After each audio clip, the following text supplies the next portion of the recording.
Assalamualaikum warahmatullahi wabarakatuh. Hari ini kita akan membahas tentang kekerasan seksual pada anak. Apa itu kekerasan?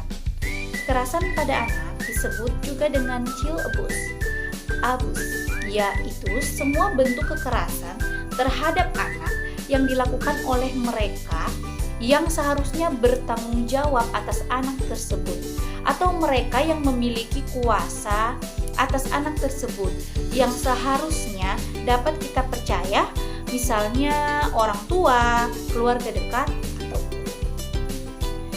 apa saja bentuk-bentuk kekerasan pada anak. Bentuk-bentuk kekerasan pada anak dapat diklasifikasikan dalam 4 macam. 1. Kekerasan fisik, 2. Kekerasan psikis, 3. Kekerasan seksual, dan 4. Kekerasan sosial. Di sini kita akan membahas tentang kekerasan seksual yang dialami anak. Kekerasan seksual adalah setiap perbuatan merendahkan, menghina, melecehkan, atau menyerang tubuh dan fungsi reproduksi seseorang.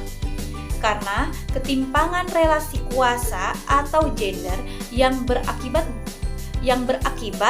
penderitaan psikis atau fisik, termasuk yang mengganggu kesehatan reproduksi seseorang dan hilangnya kesempatan melaksanakan pendidikan dengan aman dan optimal.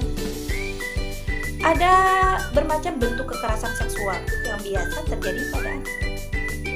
Ada eksibisionisme atau yang biasa disebut mengekspos alat kelamin sendiri kepada anak di bawah umur.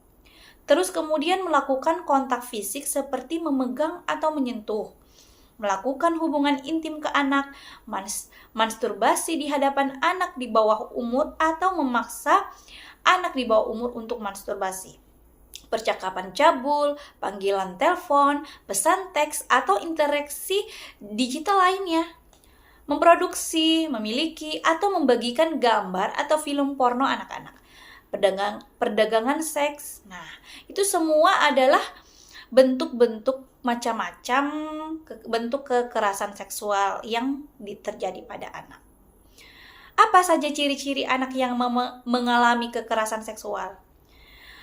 Beberapa kondisi anak yang mengalami pelecehan seksual bisa seperti terjadinya pendarahan, memar, atau pembengkakan di daerah area genital. Terus kemudian pakaian dalam yang berdarah, robek, atau bernoda. Kesulitan berjalan atau duduk.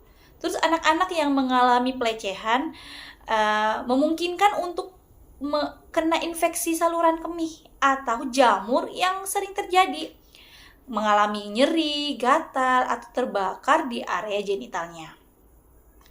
Selain gejala fisik, anak-anak juga bisa menunjukkan perubahan perilaku seperti perubahan kebersihan, anak jadi malas mandi, menolak untuk mandi, terus mengembangkan fobia, terus menunjukkan tanda-tanda depresi atau gangguan stres pasca trauma, mengungkapkan pikiran bunuh diri, khususnya untuk remaja yang mengalami pelecehan seksual, mimpi buruk atau mengompol, kembali ke perilaku yang regresif seperti menghisap jempol, kabur dari rumah atau sekolah, menyakiti diri sendiri. Terus kemudian anak juga bisa tampak terancam oleh kontak fisiknya.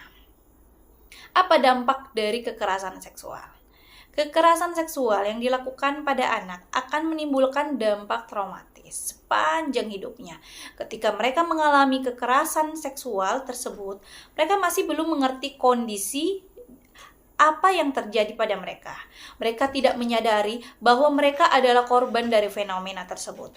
Anak sebagai korban merupakan subjek pelampiasan hawa nafsu dari pelaku yang akan berpengaruh pada aspek psikologis dan psikososial dalam dirinya.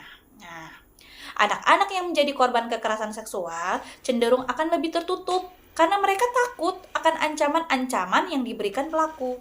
Mereka akan merahasiakan peristiwa tersebut dari orang-orang di sekitarnya.